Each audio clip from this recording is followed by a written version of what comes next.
I never believed in cults or secret societies hiding in plain sight, until I stumbled upon something in the Appalachian wilderness that changed everything I thought I knew about reality. My name is Marcus Webb, and I'm a documentary filmmaker who specializes in urban legends and forgotten communities. What started as research for a film about abandoned settlements in the mountains of West Virginia into the most terrifying experience of my life. The locals in the small town of Hollow Creek were reluctant to talk about the woods beyond the northern ridge. When I pressed them for information about old homesteads or historical sites I should avoid, they would change the subject or suddenly remember urgent business elsewhere. One elderly woman at the general store finally whispered to me that some places are best left undisturbed, and that the forests have kept secrets for longer than anyone could remember. I should have listened to her warning, but curiosity has always been my greatest weakness and my most valuable asset as a filmmaker. I spent 3 days hiking through dense forest following old logging roads that had been reclaimed by nature decades ago. My equipment was state-of-the-art, including a high-definition camera with night vision capability and audio recorders, sensitive enough to pick up a whisper from 50 yards away.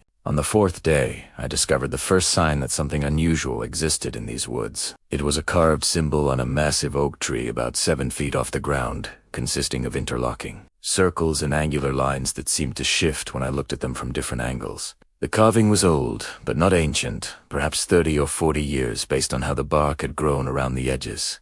I documented the symbol thoroughly, taking photographs and measurements while my audio recorder captured the eerie silence of the forest around me. There were no bird calls, no insect sounds, just an oppressive quiet that made my skin crawl. I continued following a barely visible trail that seemed to lead deeper into the mountains, away from any marked paths or known landmarks. As darkness approached, I made camp in a small clearing, but sleep was difficult to come by. Strange sounds echoed through the trees, rhythmic and almost musical, but unlike anything I had heard before. I grabbed my camera and began recording, even though the rational part of my mind insisted it was probably just wind. Through hollow logs or some nocturnal animal I wasn't familiar with. The sounds grew louder as the night deepened, and I realized they were coming from multiple directions, as if sources were surrounding my position. My hands trembled as I adjusted the microphone levels, capturing audio that would later prove impossible to analyze. Every time I tried to identify the source or pattern, the sounds would shift, becoming something entirely different. When dawn finally broke, I packed up quickly and continued following the trail of symbols. Every mile or so I would find another carving, each one more complex than the last. They seemed to be marking a path, or perhaps serving as warnings to those who could read their meaning. I was too far in to turn back now, and my professional instincts overrode the growing sense of dread in my gut.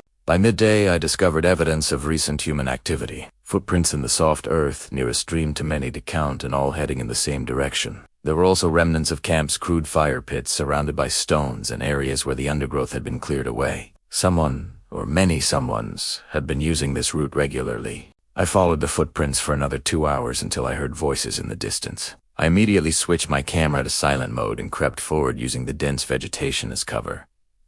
What I saw through the trees made my blood run cold. There was a compound of sorts, dozens of rough structures built from timber and salvaged materials, arranged in concentric circles around a central clearing. People moved between the buildings, at least 40 or 50 individuals, all dressed in simple homespun clothing that looked like it belonged to another century. They worked in silence, tending gardens, carrying water, and performing various tasks with an efficiency that suggested long practice and strict organization. But what disturbed me most was their faces completely blank and expressionless, as if they were sleepwalking through their daily routines. I found a vantage point on a hillside about 200 yards away and set up my equipment to document everything I could see. Through my telephoto lens, I could make out more details. There were no children that I could see, and everyone appeared to be between 20 and 60 years old. No one spoke, no one smiled or frowned. They simply moved through their tasks like automatons. As evening approached, the community gathered in the central clearing. They formed perfect concentric circles facing inward, toward a raised platform I hadn't noticed before. On this platform stood a figure draped in dark robes, their face hidden beneath a deep hood. This was clearly their leader, the one who commanded the absolute obedience of everyone present. The robed figure raised both arms, and the assembly dropped to their knees in perfect unison. Then the chanting began. It started as a low hum that seemed to resonate in my chest, even from my distant position. The sound built, gradually adding layers of harmony and dissonance, This should not have been possible from human voices alone. I checked my audio levels frantically, worried that the equipment was malfunctioning, but everything appeared normal. The chant continued for what felt like hours, though my watch insisted only 20 minutes had passed. Reality itself seemed to waver around the clearing, the air, shimmering like heat haze even though the temperature had dropped significantly. I kept recording even as every instinct screamed at me to run back to civilization and forget everything I had witnessed. Then the robed figure began to speak in a language I did not recognize. The words seemed to bypass my ears entirely and resonate directly in my mind, carrying meanings I could somehow understand despite their alien nature. They spoke of the old ones, of powers that slept beneath the mountains, and of a covenant made long before human civilization had risen from barbarism. The followers responded in unison, their voices blending into a single inhuman sound that echoed off the surrounding peaks. The air in the clearing began to glow with a sickly green luminescence that my camera struggled to capture properly. Shadows moved independently of their sources, reaching toward the center of the circle like dark fingers grasping for something beyond my comprehension. I should have left then, but I was transfixed by the scene unfolding before me. The robed leader descended from the platform and moved through the circles of kneeling followers. As they passed each person, the individual would shudder and gasp before returning to their blank, expressionless state. This ritual continued until every member of the community had been touched. When the leader returned to the platform, they removed their hood, revealing a face that made me nearly drop my camera. It was a woman, perhaps in her 50s, with features that might have been beautiful if not for the complete absence of humanity in her eyes. She looked directly at my hiding spot and smiled a cold, predatory expression that made it clear she had known. I was there all along. My heart hammered in my chest as I frantically gathered my equipment, preparing to flee. But before I could move, figures emerged from the trees around my position, at least a dozen of the blank-faced followers, moving with uncanny speed and coordination. They made no sound as they approached, and their expressions never changed even as they reached for me with pale, outstretched hands.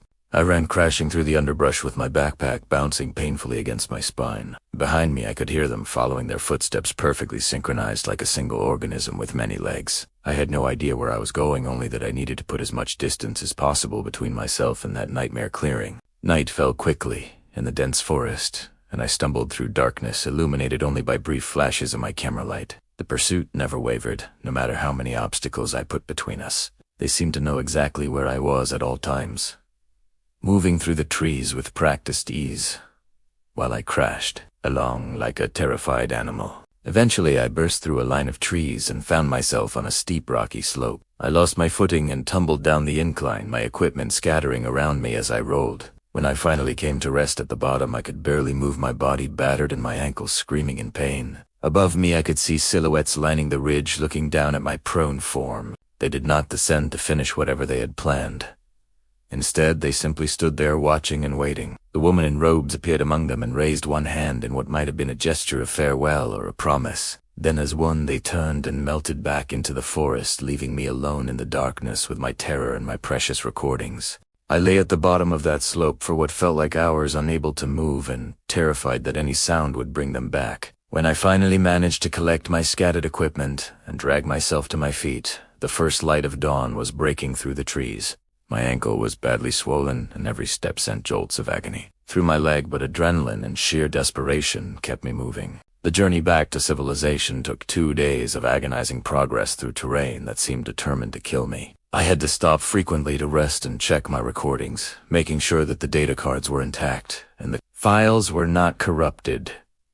That footage was the only proof of what I had witnessed, and I was determined to preserve it, even if it cost me everything. When I finally stumbled into Hollow Creek, the locals took one look at me and knew immediately where I had been. The elderly woman from the general store helped me to the small medical clinic, where a doctor who asked no questions treated my injuries. He gave me antibiotics for various cuts and scrapes, wrapped my ankle, and advised me to leave town as soon as I was able. I spent that night in the only motel in town reviewing my footage on my laptop. What I saw confirmed that everything I remembered had actually happened, but it also revealed details I had missed in the moment. The symbols carved into trees appeared in the background of several shots, and when I enhanced the images, I could see that they formed a larger pattern, a map of sorts that encompassed miles of territory. The audio recordings were even more disturbing. When I isolated and analyzed the chanting, I discovered that it contained frequencies that should not have been producible by human vocal cords. There were infrasonic components below the range of human hearing that triggered primal fear responses,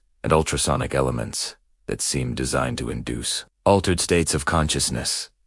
Most troubling were the segments where the robed leader spoke in that alien language. I ran the audio through every translation program and linguistic database I could access, but found no matches in any known human language, living or dead. Yet somehow when I listened to it, I could still grasp fragments of meaning, as if the words bypassed language entirely and communicated directly with some primal part of the brain. I tried to upload my findings to various online platforms, but encountered immediate problems. Video hosting sites flagged my content as disturbing and removed it within hours. Academic forums banned my account when I tried to share analysis of the recordings. Even when I attempted to contact researchers privately, my emails bounced back or disappeared into digital void with no response. It became clear that someone or something was actively suppressing any information about what I had discovered. My website was hacked and scrubbed clean. My backup drives were corrupted, despite being stored in multiple secure locations. It was as if an invisible force was systematically erasing any evidence that the cult in the woods existed. I became paranoid, checking over my shoulder constantly and sleeping with lights on. I saw the blank-faced followers everywhere in crowds, on street corners, standing perfectly still while chaos moved around them. I could never get close enough to confirm whether they were real or products of my deteriorating mental state. My editor called to check on my progress with the documentary we had been planning. When I tried to tell him what I had found, he listened in silence before suggesting that I take some time off to recover from my ordeal. He promised we would discuss it further when I was feeling better, but I could hear the doubt in his voice. He thought I had suffered some kind of breakdown in the wilderness. Desperate for validation, I returned to Hollow Creek 3 weeks after my initial escape. I needed to know if the compound was still there, if I could find any physical evidence to support my recordings. The town seemed different, somehow more subdued and watchful. The elderly woman who had helped me before refused to meet my eyes when I entered her store. I hiked back into the mountains, following GPS coordinates I had recorded during my flight. The journey was easier this time, despite my still healing ankle, because I knew the general direction and could avoid the worst obstacles. But when I reached the location where the compound should have been, I found only virgin forest. There were no structures, no cleared areas, no evidence that humans had ever occupied that space. The trees were old growth that would have taken centuries to reach their current size. I searched frantically for any sign that I was in the right location, but found nothing until I noticed one of the carved symbols on a nearby trunk. This symbol was different from the others, more elaborate and somehow final. As I examined it, I felt a wave of vertigo wash over me and realized that the forest around me was subtly wrong. The spaces between trees were too regular, the arrangement of undergrowth too precise. It was as if I was looking at a three-dimensional painting of a forest rather than a natural ecosystem. I set up my camera to document this discovery, but when I reviewed the footage later that evening back in town, the video showed only normal woodland. Whatever I had perceived with my own eyes did not translate to the recording. This was perhaps the most frightening revelation of all, that there were aspects of this mystery that existed beyond the reach of technology. That night I had the first dream or vision, I still cannot say which with certainty. I stood in the central clearing of the compound, surrounded by the concentric circles of blank-faced followers. The robed woman approached me, and when she spoke, I understood every word. She told me that I had been permitted to witness their ritual as a courtesy and a warning. She explained that their order had existed for millennia, carefully hidden from the world and serving purposes that mortal minds could not fully comprehend. They were watchers and wardens, maintaining barriers between realities and ensuring that certain ancient powers remained dormant. The ritual I had witnessed was a renewal of their covenant, a necessary reinforcement of bonds that kept unimaginable horrors at bay. She said that my recordings would never be believed by those who had not witnessed the truth directly. The evidence would be dismissed as hoaxes or artistic creations, no matter how much documentation I provided. But she also warned that continued attempts to expose them would be viewed as interference in their sacred duty and would be dealt with accordingly. When I woke, I found that my laptop had been erased completely. Every file, every backup, every trace of my work was gone. The physical storage devices I had hidden throughout my apartment were also blank wiped clean by some means that left no sign of forced entry or tampering. I was left with only my memories and the growing certainty that I had been allowed to keep even those as a form of mercy or perhaps cruel amusement. I spent months trying to recreate what I had lost from memory, but the details slipped away like water through cupped hands. I could remember the general outline of events, but the specifics, the things that would have made my account credible, became increasingly vague. I questioned whether my own mind had been tampered with during that dream visitation. Eventually I gave up trying to convince others and focused instead on understanding what I had witnessed. I researched ancient mystery cults, protective magic, and legends of things that sleep beneath mountains. I found echoes of the cult's beliefs in dozens of traditions from around the world, all speaking of the same basic truth that humanity exists in a thin bubble of sanity surrounded by cosmic horror. I also began to notice patterns in world events, disasters that were narrowly averted conflicts that mysteriously de-escalated, and phenomena that appeared briefly before being dismissed as mass hallucinations. I wondered how many of these incidents were the result of the cult's interventions, their unseen work maintaining the barriers between our reality and whatever lay beyond. The question that haunted me most was whether the cult truly served a protective function, or if they were deceiving themselves about their purpose. Perhaps they worshipped something that they believed was constrained, but was actually manipulating them. Or perhaps the truth was even stranger, that good and evil as I understood them were meaningless concepts when dealing with forces that existed outside human comprehension. I returned to filmmaking eventually, though I never attempted another documentary about forgotten communities. I specialized instead in fiction, in horror stories that allowed me to process what I had experienced without making claims that would be dismissed or suppressed. In my work, I embedded fragments of truth, knowing that most viewers would see only entertainment. Sometimes late at night, I still pull up the one piece of evidence I managed to preserve, a single audio file I had emailed to myself before everything was erased. It is only 30 seconds long, captured during the chanting, and it contains those impossible frequencies, those sounds that human voices should not be able to produce. I listen to it and remember everything with crystal clarity: the faces, the clearing, the woman's cold smile. I think about going back sometimes, about trying to find the cult again and demanding answers to the questions that consume me. But I know that would be foolish, that I was granted mercy once and should not expect it twice. Instead, I watch for signs of their presence in the world, looking for patterns in the chaos and wondering what disasters they might have prevented while I sleep soundly in my ignorance. The truth is that I am grateful to be alive and sane after my encounter. I have spoken with others who claimed similar experiences, researchers and explorers who stumbled upon things they were not meant to find. Most of them are broken shells of their former selves, unable to function in normal society. A few have disappeared entirely, leaving no trace, as if they had never existed. I consider myself lucky that I was merely warned and released, that my life was allowed to continue with only the burden of forbidden knowledge to carry. I think the cult understood that I would never be believed, that my testimony would be dismissed as fantasy or delusion. In a way, they turned me into the perfect witness, someone with a story that could never threaten them, because it would never be accepted as truth. And so I continue my life working, creating, and trying to find meaning in the mundane. But part of me remains in those woods, kneeling in that circle and listening to chants that rewrite reality. I know now that the world is far stranger and more dangerous than most people imagine, and that our continued existence relies on forces and entities that operate in the shadows, maintaining a balance we can never fully understand or appreciate. If you have read this far, you might be wondering if any of this is true, or if I am simply a skilled writer crafting an elaborate fiction. I will tell you what the robed woman told me during that dream visitation. The truth does not require your belief to remain true. Whether you accept my account or dismiss it changes nothing about what exists in those mountains, or what continues to happen in clearings and caves far from the reach of civilization. I have shared my story, not as a warning, though perhaps it should serve as one, but as testimony. I witnessed something that few living people have seen, and I have carried that knowledge for years, waiting for the right moment to release it into the world.